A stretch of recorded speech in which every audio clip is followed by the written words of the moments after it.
panel today. The topic of our discussion is AI in finance. I welcome you all. I know Murthy introduced me briefly. I'm your moderator. My name is Shankar Vaidyanathan. I'm the founder and CEO of Noonum, a fintech startup here in Seattle. Prior to Noonum, as Murthy was saying, I was in leadership roles at Microsoft for about 20 years. As my last gig at Microsoft, I was the engineering director for their Internet of Things effort. Prior to that, I was running the Bing search advertising platform. I had a fantastic career at Microsoft. Now I'm here having a blast at Noonum. Maybe I should introduce Noonum as well. It's a fintech startup that empowers institutional investors to accomplish their mission, their beliefs and values through their investments. Whether we are talking about climate change or social justice, we help asset managers as well as asset owners to discover the ecosystem of opportunities and also make well-informed decisions on their investment thesis. We do this through AI, NLP, and knowledge graph technologies. Now you know why I was asked to moderate this panel. We have 4 distinguished panelists here. Welcome you all. And I request the panelists to introduce themselves now. And let's do it in the order that I see them on the screen. Jay, do you want to go first? Hello, everyone. My name is Jay Nanduri. I work for Microsoft. I had the pleasure of working with Shankar when he was at Microsoft. I've been at Microsoft for almost 22 years. I worked in different roles. In the area from Bing. I think everybody has to work on Bing, looks like. And I worked on Bing, I worked on commerce, and lately I've been working on the Dynamics Business Applications group, where specifically 2 areas, which is fraud protection, which is with working with the banks and the merchants and things like that, and also supply chain areas. So that's where I'll stop, and the next panelist. Having worked together, Jay, don't hold that against me, okay? Not at all. Steve, do you want to introduce yourself? Me? Yes, please. Okay, sorry. Hi, so my name is Steve Gustafson. I did my PhD in AI and then went shortly after that to General Electric's Research Center, where I worked on applying and developing AI technologies across the GE businesses, from aviation to GE Capital and Finance, and all the businesses in between. After spending over a decade there, I went to a startup focused on knowledge graphs, where I was a chief scientist, and did more applying technology and AI for industrial use cases. And over the years have become very, falling in love with the idea of helping people make better decisions, and particularly around investments and how it impacts society and the world. So that's what brought me to Noonum, and I've been having a great time. Thank you, Steve. Michael? Hi, Michael Recce. So I started out in physics and math. Got a PhD to work for Intel for 5 years. I was head of memory products development when I left, and did a PhD in neuroscience, became a professor, teaching medical students about the brain, teaching computer science about machine learning. Graduated a bunch of PhD students, and a few of them decided to start companies. So we had 2 companies, one which was in fraud detection, anti-money laundering, that we sold to Warburg Pincus in 2005. The second one was in ad tech, showing ads. Online company is called Quantcast. It's still running. I was running engineering there. In fact, I used to say at conferences, if you have really good students, they employ you. Then I was recruited from there by a guy named Steve Cohen, I now say of Billions fame, to create the data science team at Point72. Then I created a data science team at GIC, which is Singapore Sovereign Wealth Fund in Singapore. And now I've created the data science team, started 3 years ago at Neuberger Berman. That's my background. Oh, great to have you, Michael. Evan? Yeah, well, thank you for inviting me here. I'm Evan Schnittmann. I am also, I think like everybody else on this panel, a former academic, although I started my career as a game theorist. And so after I finished my PhD at Harvard and was briefly faculty at Brown, I had actually been studying small group decision dynamics and decided during the financial crisis that the most interesting small group of decision makers in the world was the Federal Reserve. So I set out to model how the Fed makes decisions and how those decisions impact financial markets, quickly realizing that, in fact, the decision dynamics don't matter much to the markets. And in fact, the policy doesn't matter that much to the markets. What actually matters is communication. I ended up delving into computational linguistics and building out some fairly novel natural language processing models to analyze complex, nuanced, market-moving language. That subsequently led me to found a company called Prattle. We built Prattle from 2014 to 2019, really analyzing both central banks and corporate communications, as well as regulatory filings, and ultimately processing about 5 million documents a day, and sold Prattle to LiquidNet last year, and spent a year at LiquidNet building out the investment analytics division there. And now I get to go and participate in conferences like this and advise some startups and do a little bit of consulting work. Yeah, great. Good to have you, Evan. So let's start the discussion today at a very high level. Want to hear your thoughts on some recent trends and latest use cases that you see with the application of AI in finance. Michael, do you want to start first? Oh, sure, yeah. So I think, so what we use AI for is for natural language processing, because we have, so the way I describe it is this. I come from ad tech, and ad tech uses machine learning and AI and large unstructured data like, visit graphs in order to figure out what ad to show you. And they've gotten pretty good at it. So it's uncomfortable how accurate some of the ads are. And so if you know what ad to show someone, you know what product or service they're interested in. If you know that across all products, services, and geographies, you know which companies are winning in the marketplace. And basically that's not priced into stocks. And so basically, if you think about just taking the stack of engineering and the tools that were being used, machine learning otherwise, from ad tech and bringing it into finance, then that gives you information that's not currently priced into the market. So a lot of that's natural language processing, some of it's bias detection, bias removal. We also do build classification models and things like that. But largely we're modeling the characteristics of the business as opposed to the price movement. Yeah, makes sense. Evan? Yeah, so I think that I guess I'll piggyback off of where Michael just went, which is to say, I think that there's a lot of opportunity here in using some of these models, not only to do organic discovery on what data is out there, right? So it's not just a matter of data mining, it's a matter of going back and asking the right questions.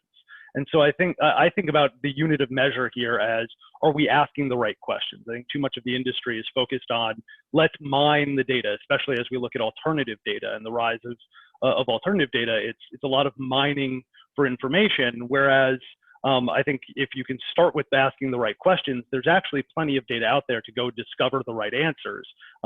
Whereas if you go the other direction, you're likely to be discovering a lot of spurious correlation and imposing a causal, some causal model on it that may or may not be orthogonal to what you're looking for. Yeah, quite some deep learning from Prattle, I guess. It's also from interacting with clients, right? I mean, I spent the better part of the last 6 years delving into how hedge funds make decisions. Yeah. And a lot of that, especially as quote unquote big data has taken root, right? We've seen a lot of the AI modeling built up around the data that they have, not the questions that they're looking to answer. Yeah, Steve, that's very similar to your earlier presentation today. So I'll let you go next. Yeah, that's absolutely. Just to add to that point, Evan, that you just made, as one of the trends has been that I've seen is around using some of this data to identify risks and help to give insights into like a particular area, but then going and seeking out the right data. So the field of alternative data and finding what data sources do you need to answer specific questions like about risk and models for default, for example, or models around how community or how companies operate with different communities or different groups of workers has been kind of like a recent trend I've seen. Yeah, thank you, Steve. Jay? Yeah, so I think if I look at, I was actually, I loved what Evan said when in his introduction, optimization doesn't matter, and communication is what actually is everything. I'll connect to that a little bit. What we have been seeing is that, there is a lot of structured data that in the end, when you want to make a decision, in any kind of the area that I deal with, which is the credit cards and, bank transactions and everything. But then there's a lot of knowledge in unstructured data. How do you bring them together?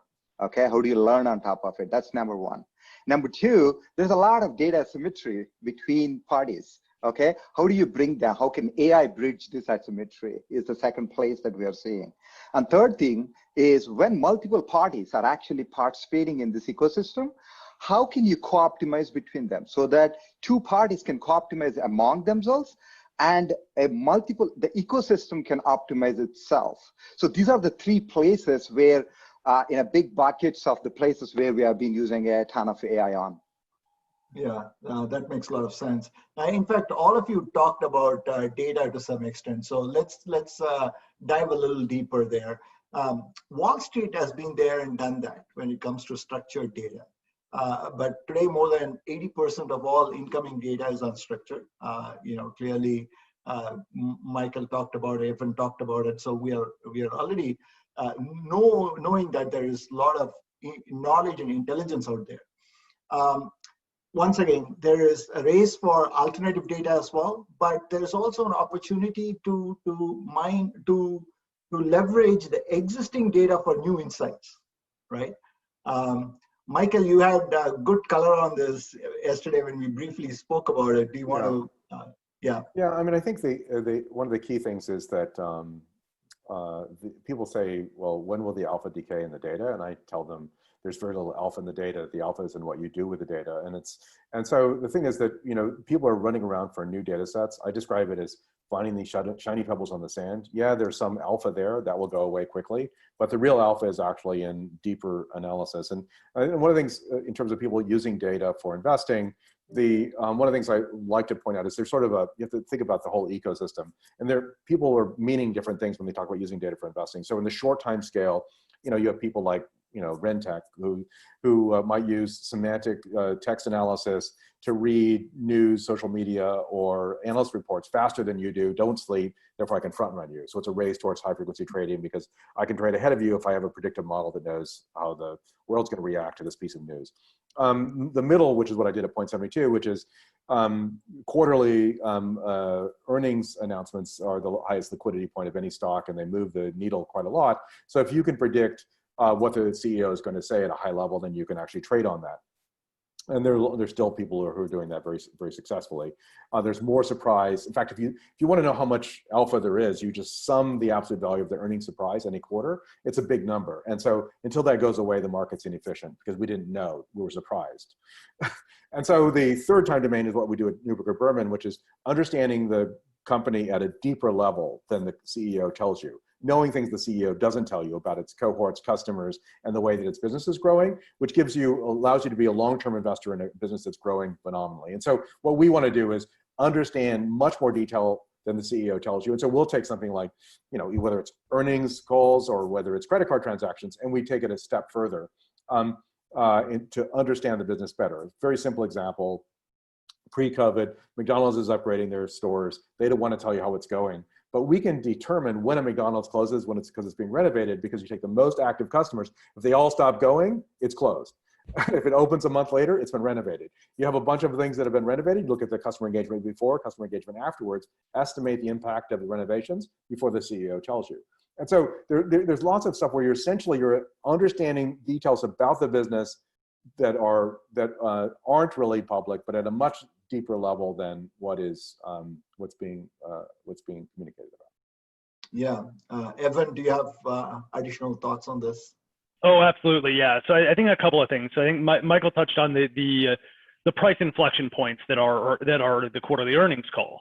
I spent a great deal of time on this and thought a lot about both the timeliness of the reaction there. Right. Everybody assumes that most of the alpha decays in a matter of minutes or hours after an earnings call. Right. So you have a pre-market call, and by 10 or 11 a.m., theoretically, there's a lot of people who think that the alpha is decayed out. In fact, that's actually not the case at all. For the vast majority of companies, what you see is the initial reaction and then a reaction to that reaction. And so there's actually a couple week period where there's actually real trading volume that is shaking out from that information, which tells you that markets are not moving quite as fast as maybe we all sort of have in the back of our mind that everything's instant. And then I think as that ties to the KPIs that Michael just referenced, right? These are key performance indicators that are unique to each company. And as we've gotten better and more data, right? We look at the alternative data landscape, we can get a lot more refined on KPIs. I was just looking at this from a company called Eventvestor. We were just looking at, they're building out a set of KPIs, and they're within a single company, within a single revenue line, you might actually have 8 or 10 KPIs, because they may actually be looking at not just same store sales, but same store sales with 7 or 8 different caveats based on what a quote unquote same store really is. So exactly. The amount of detailed data that we now have access to identify what those key performance indicators are, and then actually forecast how that might impact price action in the future based on the historical data. I think we're barely scratching the surface on those things these days. Yeah, and particularly with earnings calls, you get to understand the shift in strategies of these companies, and that has a long-term repercussion as well. And there's a MSCI report that says more than 84% of the value of a company is in its brand and strategy, intellectual property, network relationships, all these different intangibles. And to have that level of comprehensive understanding of these intangibles is definitely a challenge. So Shankar, I'd love to pick up on that for just a moment, because I think that one of the amazing things that I've seen in the last couple of years is the investor relations community really getting involved in understanding what it is the buy side is looking. So really looking at what data do investors care about, and then backward inducting to changing their communication style. And so, we all think of earnings calls as these momentary price inflection points, but the management teams never think of them that way. They think of them as telling you at the very least what they're doing for the next quarter, if not the next year or two, right? And so it should be no surprise that the price signals actually hold up for quite a long time. But also on top of that, you've now got this interesting question of, okay, well, we've got this cat and mouse game going of, if the IROs are changing their communication style to tailor to the investors, and then the investors are looking at new KPIs and new signals, and then it circles back to the IRO. I think that feedback loop is happening faster and faster these days. Yeah, and you have to be careful. Sorry to jump in. You have to be careful about the managing that signal and getting the data on the other side. I mean, there's the book written by the Harvard PhD working on Google Trends called "Everybody Lies," because basically, if you're looking at the output of a survey, you're getting what they want you to hear.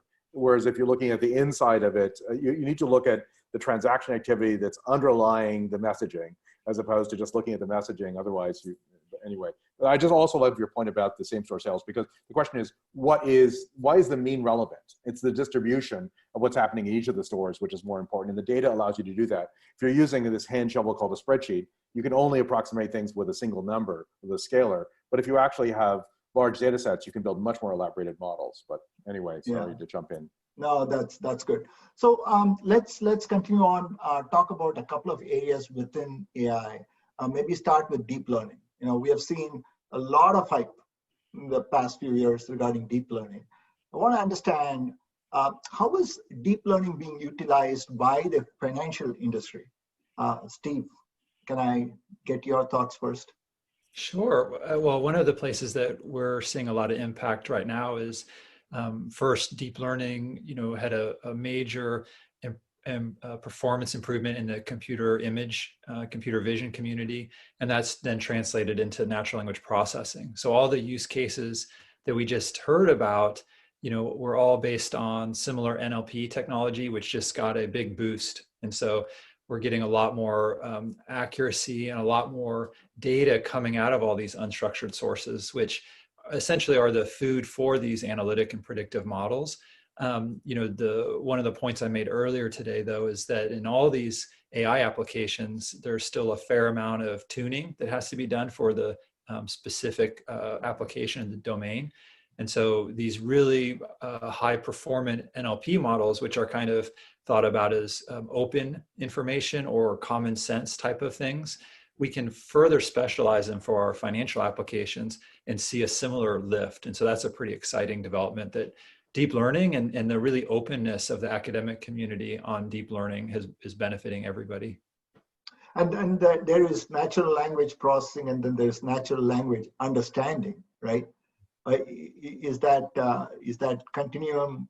Yeah, there's in that deep learning application, you can think of a continuum as the linguistics and the NLP first, and then it's sort of been translated down to the understanding and reasoning and inferences. So you can go and search a lot of really interesting common sense question answering competitions and see that the lift there in accuracy is also rising. And that is really powerful for some of these more advanced inferences that were mentioned earlier about, as earnings reports, things, does movement and activity in the prices following earnings calls, how does that reflect with the type of language? You can do a lot of inference there that is being improved with deep learning now.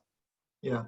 Jay, can I get your thoughts on this? I'm sure you're baking a lot of deep learning stuff for Microsoft Dynamics and things like that. And Azure has a whole bunch of offering as well. Can you give us some more color on this? Yeah, so I think one of the area that Stephen has pointed out, there's a lot of work that is happening, in Microsoft on the natural language understanding, and being able to assimilate this unstructured data that is available to be able to utilize those signals somehow, connect them. That's one place. And the second place we are using, at least in my area a lot, is being able to embed vectors, because as you can see, the financial area is you need to do a lot of privacy preserving, connotations. That's where actually, how can we actually break this data that is coming from all these devices or the transactions into embedded vectors, and how do we use the vector-based deep learning to be able to do certain things. And the third area that we also are doing a bunch of work on is where, when a customer is actually interacting with you in a support scenario or any kind of a cases, understanding the overall sentiment of the conversation that is happening and how exactly you can take it back into the product development. It can be on any Teams conversation. It may happen on a transaction. It may happen as as an overall holistic thing, but how can you take it as a signals into your product development? Yeah, makes sense. And Michael, I'll go with you next. I'm sure with your experience in GIC and Point 72, and now with the NB, I don't know where you're going to start, where you're going to end, but I want to hear your thoughts. Yeah, I think the part of the challenge, it's great. I completely agree with Stephen's remarks that we're in this period where natural language processing is the area where deep learning is being applied. Unfortunately, we're also in this period of time where the range of things that are being sold is enormous, and so we have, you have people who are just counting adjectives that have actually labeled as good or bad adjectives, and calling that natural language processing. And so really there's a huge range of stuff that's out there. And one of the things I just highly recommend, happy to chat about at some point, is when people are talking to you about the capabilities of their product, we always give them a test. So they say, oh, we can label your data, we can do something with it. I say, okay, great. So I'm going to use a GAN. I'm going to generate some artificial data that looks like my credit card data, because I can't give you my credit card data. I know what the labels are, and I know what they are. You have 24 hours to give me back these few million records labeled correctly. If you can do that, that's great. And then you become a vendor of ours. If you can't do that, I don't want to see your PowerPoint.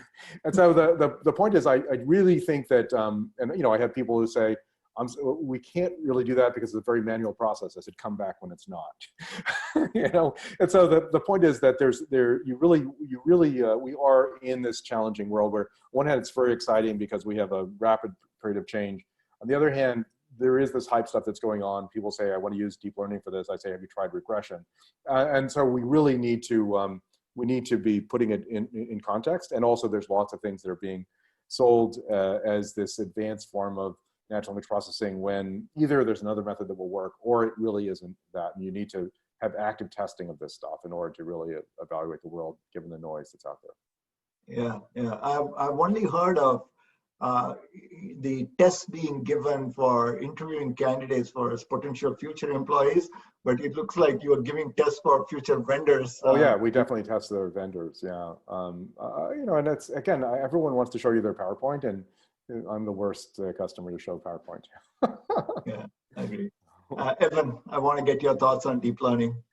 Yeah, absolutely. So I guess I'll start where Steve started, which is you know, looking at the NLP space, a space I you know, spent a lot of time in, and you know, 5 years ago, the state of the art in NLP very much was that good buzzword minus bad buzzword equals score that Michael was alluding to, right? And you know, okay, yes, there were better models than that out there, and by 2014, 2015, 2016, but they weren't pervasive.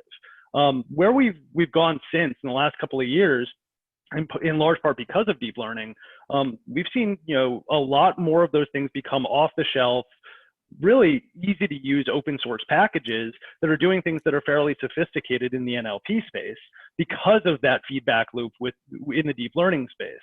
And so where I see the biggest challenges going forward in deep learning writ large, but especially in NLP, is how do you help the novice? How do you help the people who are not experts in this space differentiate between the simplistic, outdated models versus things that are truly and accurately analyzing their content, right? That are actually using the right model, right? As Michael alluded to, the number of times where I hear someone breathlessly talking about AI, and I look, you know, and I start asking questions. Oh, you know, what are you doing? Do you have a neural nets approach? Or you know, what type of deep learning methodology are you doing?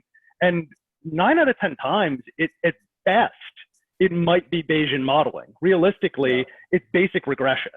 And they're calling it AI because it sells, not because it's either the right method or because it's actually even what they're doing.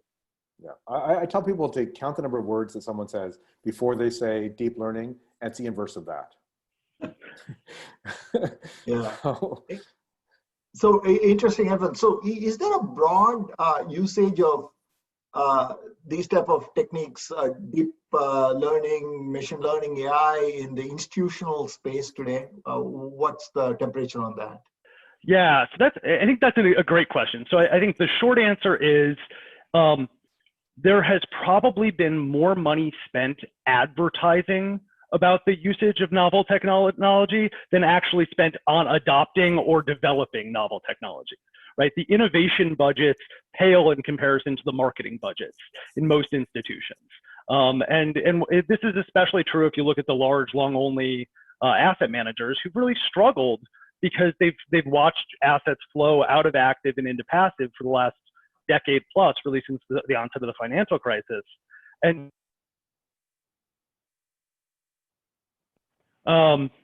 so really the big challenge that I've seen over and over again in this space has been really the number of companies that are claiming they're doing all of these cutting edge things, only to turn around and actually, you know, hold conferences, bring out startup speakers, people who are actually working in deep technology, and talk about how excited they are to work with these vendors, and then turn around and not actually adopt their tools, right? Turn around and kick the tires and say, look, we're 2, 3, 4, 5 years away from having the right personnel on our team to even be able to use what you've got.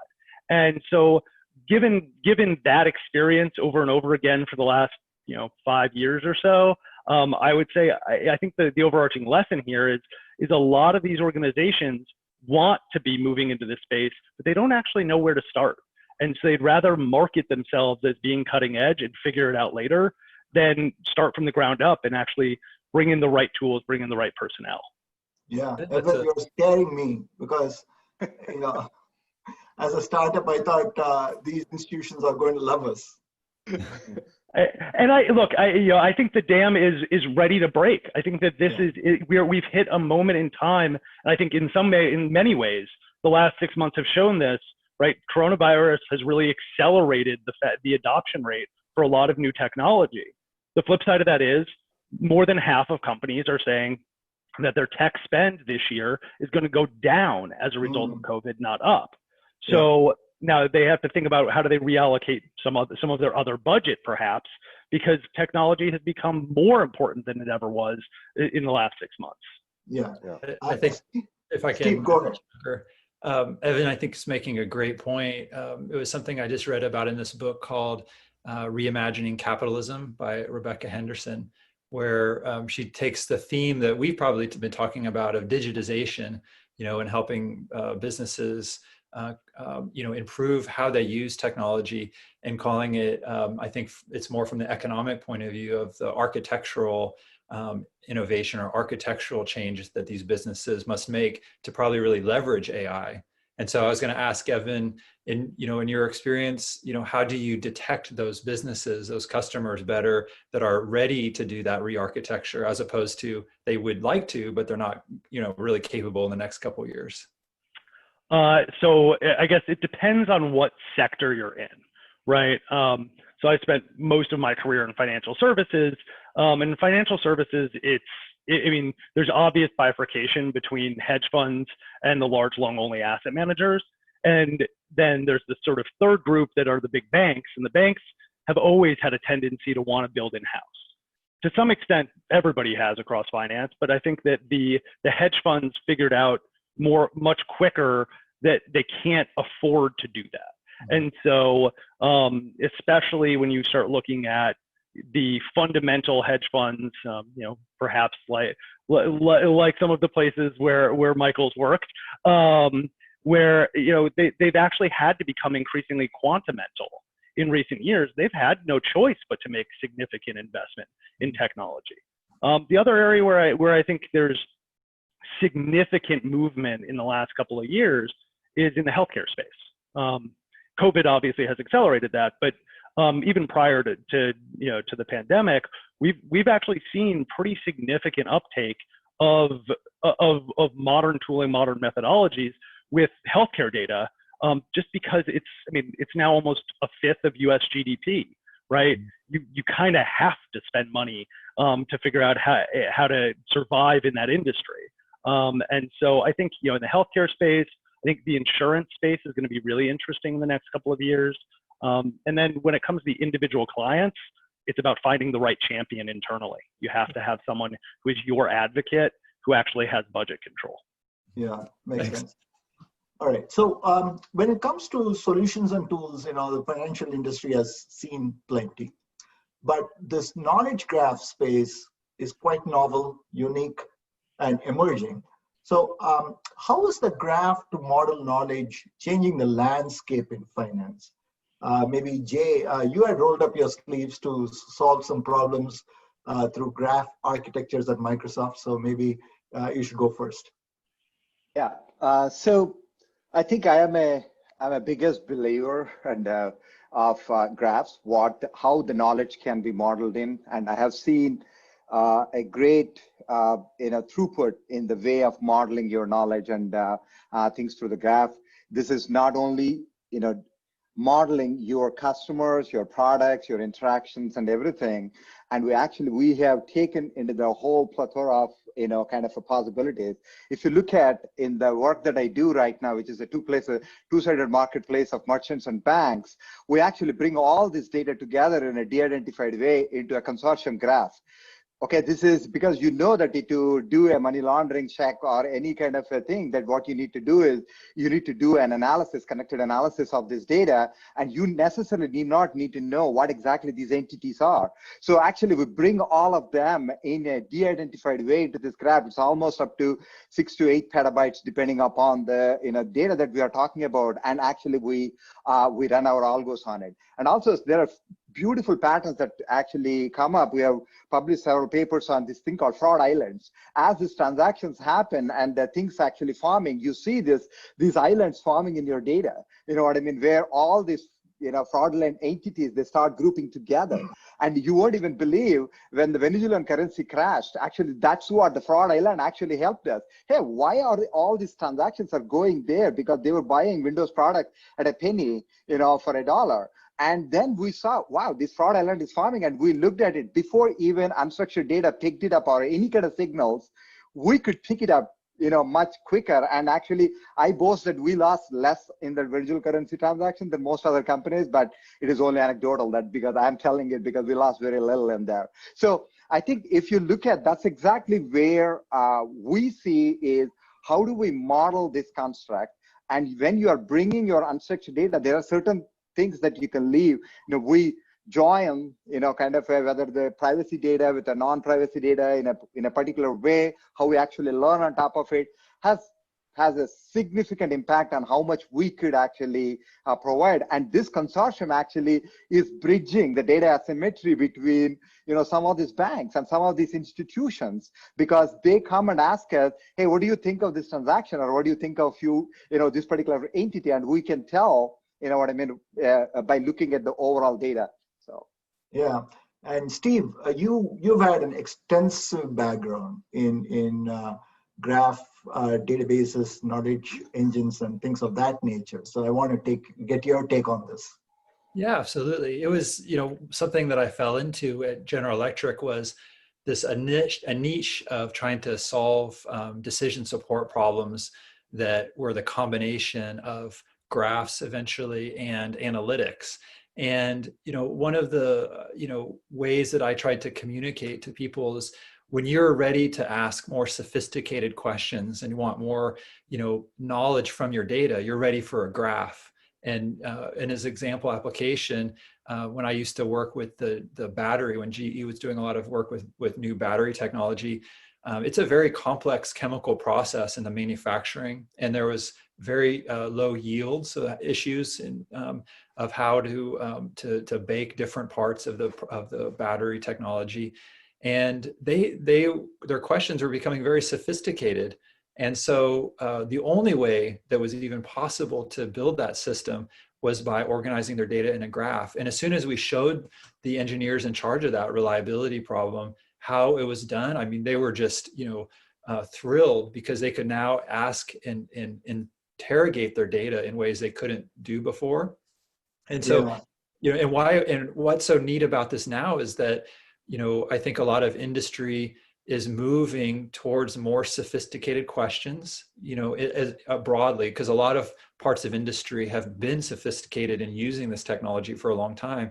Knowledge graphs, the ones that we're using, have been around for quite a while, but now we're seeing the combination of the need in applications, the volume of data to build really robust graphs, and like was mentioned earlier, processing millions of data points per day and feeding these graphs. Like, this is very possible. And they give us this the ability to ask sophisticated questions and walk these relationships. So it is really the next representation of data or knowledge that everybody, I believe, will be adopting.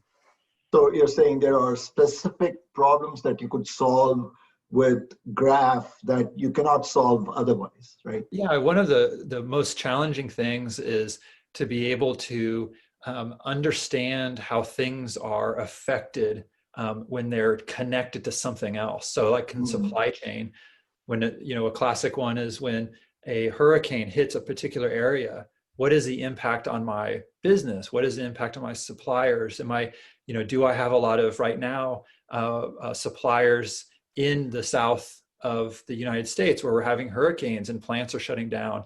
Do I have a fallback plan? Who's going to be affected? And so you can do these what if scenarios where you're basically saying, tell me everybody who might be impacted if company X can no longer deliver, or if company Y's, product is in a shortage.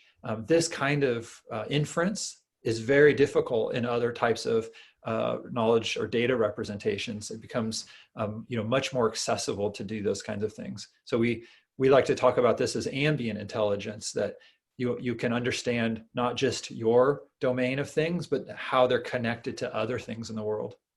Yeah, that makes sense. Thank you, Steve. I want to weave in the audience questions as well. There is one question from Stephen on how could there be, can you all read the Q&A? Panelists, can you pop the Q&A box up? There's a question on 7 different definitions of same-store sales. And how could there be 7 different definitions? And what is the missing data that allows you to distinguish between them?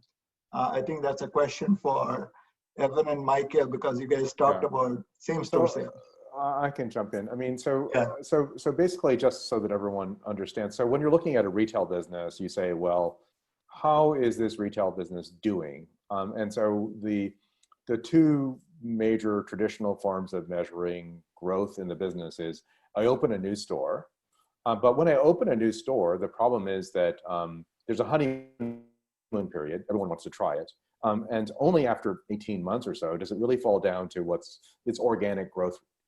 And so then there's a question of, well, let's take the stores that are established and use their organic growth rate as a measure of future growth of the business. So it's like I plant new trees. How many new trees did I plant? And the trees grow. And so how much are the trees growing? And they're all money trees. And so the more trees I plant and the more they grow, the more I make money. And so really you're trying to get an assessment of that.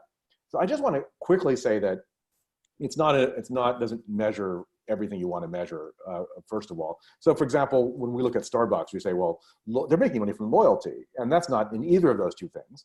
But it turns out we can find loyalty in credit card transactions, because when you buy a coffee, there's pennies involved because it's tax. If you recharge your loyalty card, it's round dollar amounts. So I can figure out what day you joined the loyalty program and what happened afterwards. And so if you remove the loyalty as a source of revenue, then some of the same store sales for Starbucks goes negative in some of the stores. So the thing is that then people will often then reduce it to the average growth year over year of the money trees that have been planted for a while.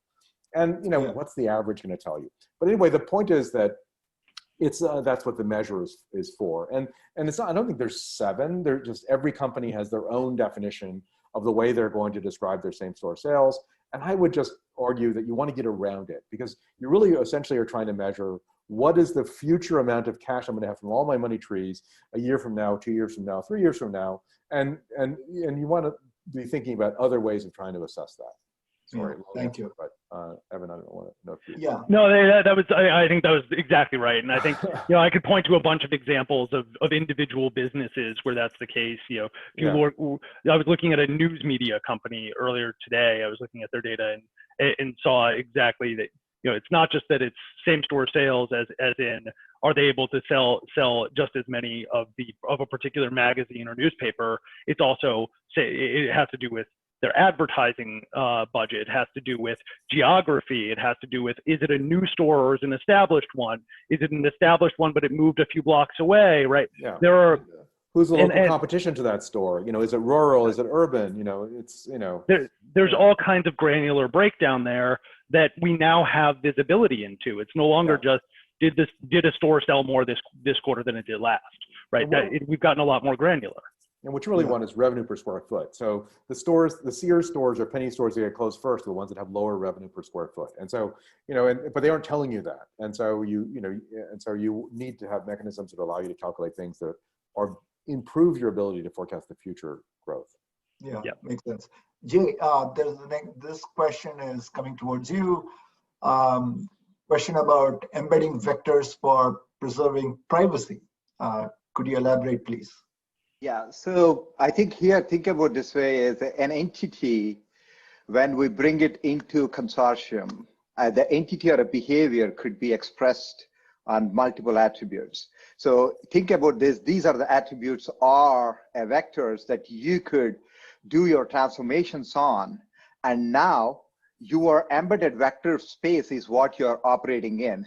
And because of which now what happens is, even if our consortium space is some of the data leaks, people cannot do much with the data because it's already it is transformed, and you cannot get back to the way we created the embeddings. You cannot get back to the source data. So that's exactly what I was referring to. This is where we use for de-identification, and also where we need to preserve the privacy of the entities or kind of behavioral kind of signals. Yeah, good. One more question from the audience. Can we talk more on the marriage of graph with AI? Any takers for that? Yeah, I'm happy to jump in a little bit. Okay. I'll make it short, but I just want to say that what you want to do is you want to recognize patterns. So Jay was talking about fraud. So we did anti-money laundering. I can tell you that bad guys have lots of time on their hands. And so their transactions look very, very tangly, whereas people are lazy and their transactions look very simply. So you can actually look at these nature of these transactions and the way these graphs look using AI, using a classifier, or using clustering on unsupervised methods, or using even reinforcement learning to find out where these issue cases are. But similarly in supply chains, people use top-down. So if you look at market movement, one of the largest principal components is the sector. But the sector is actually a top-down classification. And the supply chain really tells you about the business. And so you want to find out so Amazon and Walmart are in completely different sectors, but they all describe each other as competitors. And so who's transacting the same way in terms of the nature of their suppliers and what they're doing? I assure you that Amazon and Walmart look very similar, and lots of other cases where they're in different sectors. And that allows you to understand the nature of who's winning and losing in the market, who's really competing, by actually looking at these things. And you can do these recognition problems using AI. Sorry. Yeah. In fact, there's a lot of thinking around how do you reset this current GICS or SIC classification mechanism through language. Yeah. Sorry? From the bottom up instead of the top down. From the bottom up. That's right. Yeah. Steve, you had something quick to add on this? You had something to say? Oh, yeah. In a more sort of like basic, point about knowledge graphs and AI is that, if we go back in time about, 60 years ago, maybe it's closer to 70 now with the Dartmouth AI conference, and think about all the birth of that field. We don't like to use the words today, ontology and reasoning, sometimes because it seems to scare people away. But knowledge graphs are essentially, what AI, the majority of it was based upon. Today we see a much more statistical pattern recognition thrust, but as those pattern recognition techniques become more mature and are doing things like going up and down the industry classification codes, being able to infer geographies about a company being in a city, in a county, in a state, in a region, those things are all the classic ways that the traditional, sometimes called strong artificial intelligence techniques were based upon. And knowledge graphs are really the way that we capture that knowledge from experts and put them into a computer representation. So knowledge graphs and AI go really, really hand in hand together. And it really, if you're doing a lot of deep learning and things without them, or computer vision, bringing them in will help you lift your data to more interesting uses, and especially the outputs, the predictions, have more ability to apply that across your use case. Yeah, good. If I may add, there are two things that we have seen. Two things happening with this is, number one is, once you find what exactly are the phenomena happening, the manual reviewers also, it is very much more intuitive when you see this knowledge representation. That's where we are seeing that we are getting a much more better accurate assessments, or the manual review assessment. That's something I wanted to add.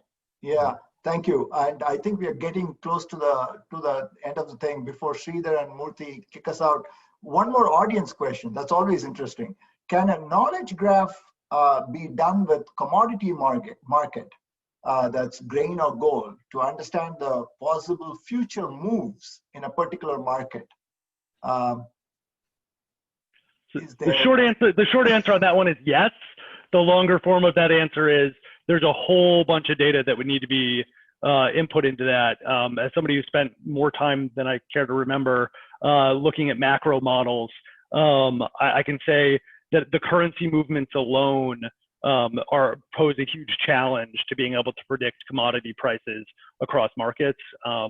And so that alone necessitates a graph here, because you're actually accounting for currency moves in multiple markets, you're accounting for weather patterns, you're accounting for consumption patterns, you're accounting for shipping.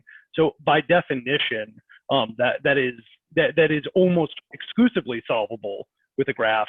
But the flip side of that is that this is also a challenging problem just from a sheer data procurement standpoint.